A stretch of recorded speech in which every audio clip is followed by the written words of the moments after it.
sa ating Panginoon si Kristo. Amen. Buksan po natin ang ating Biblia sa Ephesians chapter 6, verse 1 and 2. Children, obey your parents. Sinasabi rito, children, obey your parents.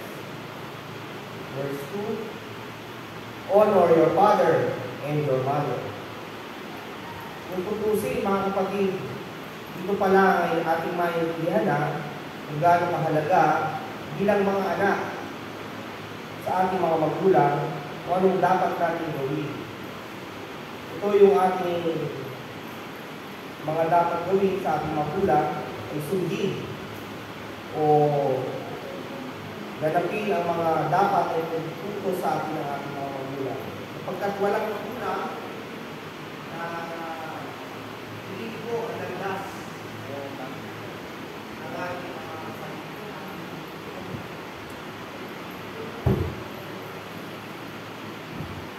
landas ng ating mga anak bilang mga magulang.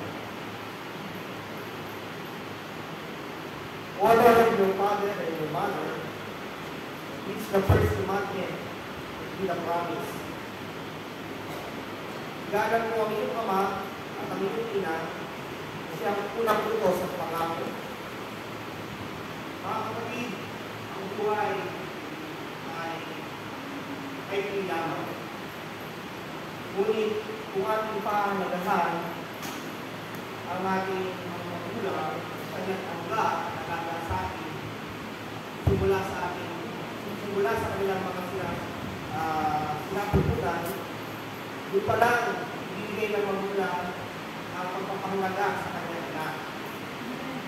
Kaya tayo mga anak, balik natin ito sa ating mga magulang. Maswerte ang iyong mga magulang na nakakasama kayo ng buo.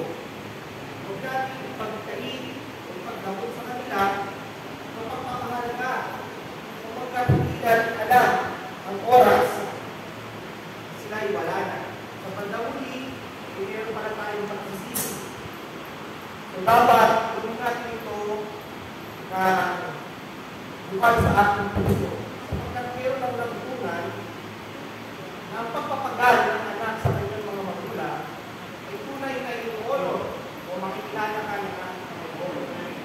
At dito, iyak ako na mayroon ng heng na susubo sa iyo. Amen. Nawa, sa salita nito ay tayo mag-isip mga kapatid. Sapagkat malapit na ang araw ng ating pagsama. Dito, sigurado tayo makakasama-sama tayo. To God be the glory.